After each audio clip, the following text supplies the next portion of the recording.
Doctor Amjad Ali भट्टी एक नए मौजू के साथ हाजिर खिदमत।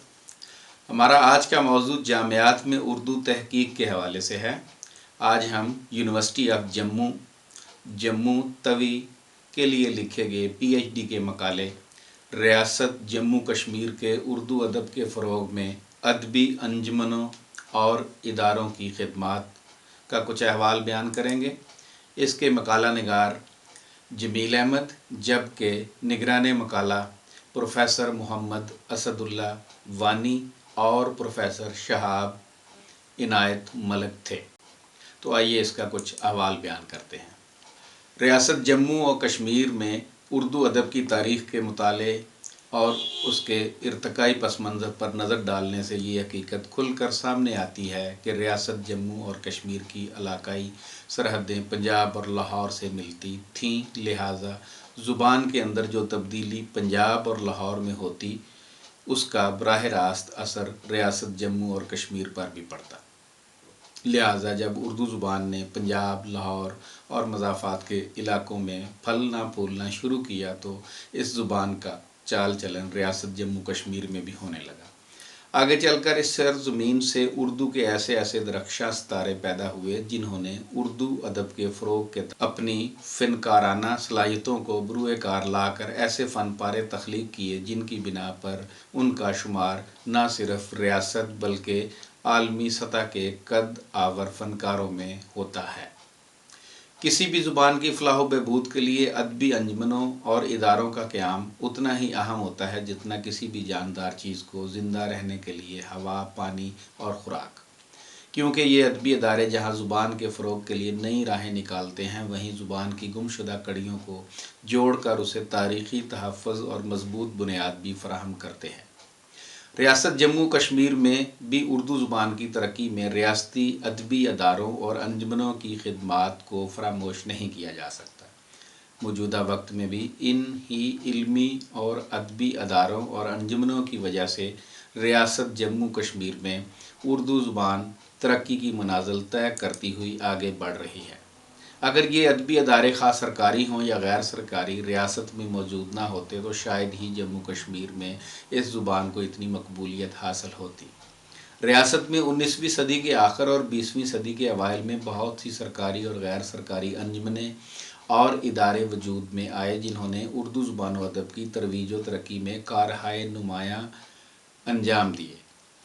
इन अदबी अदारों और अंजुमनों में बिदिया बलास सबा को रियासत में उर्दू की सबसे पहली सरकारी अंजुमन होने का शर्फ हासिल है।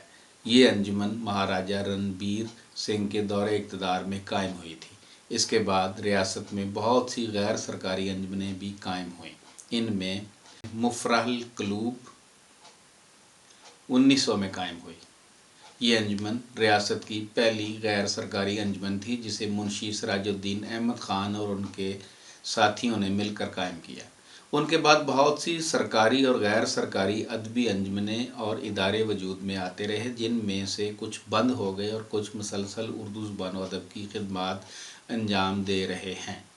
इन अंजुमनों और इदारों ने जहाँ एक तरफ ज़ुबान को फ़रोग़ बख्शा वहीं दूसरी तरफ समाज में पाई जाने वाली बुराइयों के ख़िलाफ़ आवाज़ भी बुलंद की, जिससे पता चलता है कि ये अंजुमनें और अदारे अवाम को मोहब्बत व उल्फत का दर्स भी देते हैं ताकि अवाम में जज्बा हमदर्दी पैदा हो। रियासत में उर्दू ज़ुबान के फ़रोग़ में ये अदबी अंजुमनें और इदारे जिस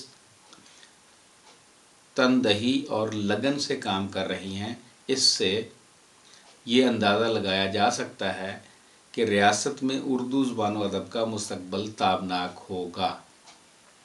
तहकीकी असूलों को मलहूज़े ख़ातर रखते हुए तहकीकी मकाले को 6 अबवाब में तकसीम किया गया है। अलावाज़ी, हरफ़ आगाज़ और कुतुब व रसाइल जिनसे दौरान तहकीक इस्तिफ़ादा किया गया है की फ़हरिस्त भी शामिल है। बाब अव्वल रियासत जम्मू कश्मीर का क़याम पर मुश्तमिल है। इस बाब में रियासत जम्मू कश्मीर के क़याम से मुतल्लिक़ तसल्ली बख्श बहस की गई है।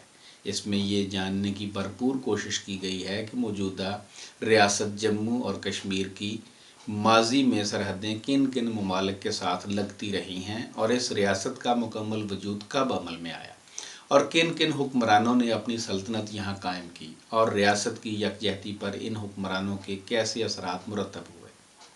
باب دوم، ریاست جموں کشمیر میں اردو کا آغاز ہے، جس میں تفصیل کے ساتھ واضح کرنے کی کوشش کی گئی ہے کہ ریاست جموں کشمیر میں اردو کا آغاز کیسے اور کن حالات میں ہوا اور کیسے اس زبان نے مقبولیت حاصل کرتے ہوئے فارسی کی جگہ لے لی اور ریاست کی سرکاری زبان بن گئی۔ باب سوم، ریاست میں سرکاری اداروں اور انجمنوں کا قیام ہے۔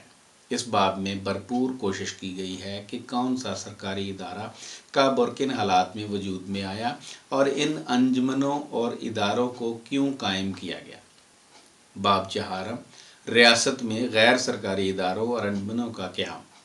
اس باب میں ریاست کے غیر سرکاری اداروں سے متعلق تفصیلاً بحث کی گئی ہے کہ ریاست میں یہ ادبی ادارے کب اور کن حالات میں وجود میں آئے۔ باب پنجم، اردو کے فروغ میں انجمنوں اور اداروں کا حصہ ہے۔ یہ باب تفصیل کا متقاضی ہے چونکہ یہ باب مقالے کا مرکزی باب بھی ہے۔ اس باب میں یہ واضح کرنے کی بھرپور کوشش کی گئی ہے کہ ریاست جموں کشمیر میں اردو زبان و ادب کے فروغ میں ان سرکاری اور غیر سرکاری ادبی اداروں اور انجمنوں کا کیا حصہ رہا ہے جو ریاست میں ایک لمبے عرصے سے کام کر رہی ہیں۔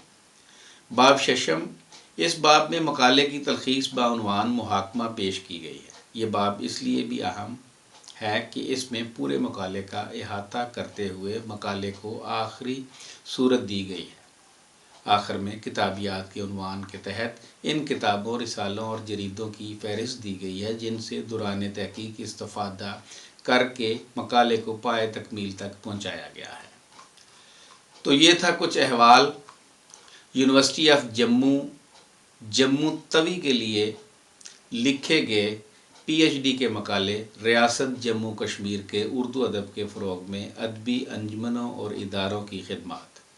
اس کے مقالہ نگار جمیل احمد، جبکہ نگران مقالہ پروفیسر محمد اسد اللہ وانی اور پروفیسر شہاب عنایت ملک تھے۔ ہمیں امید ہے کہ آپ کو ہمارا یہ سلسلہ پسند آئے گا۔ آپ کا بہت شکریہ۔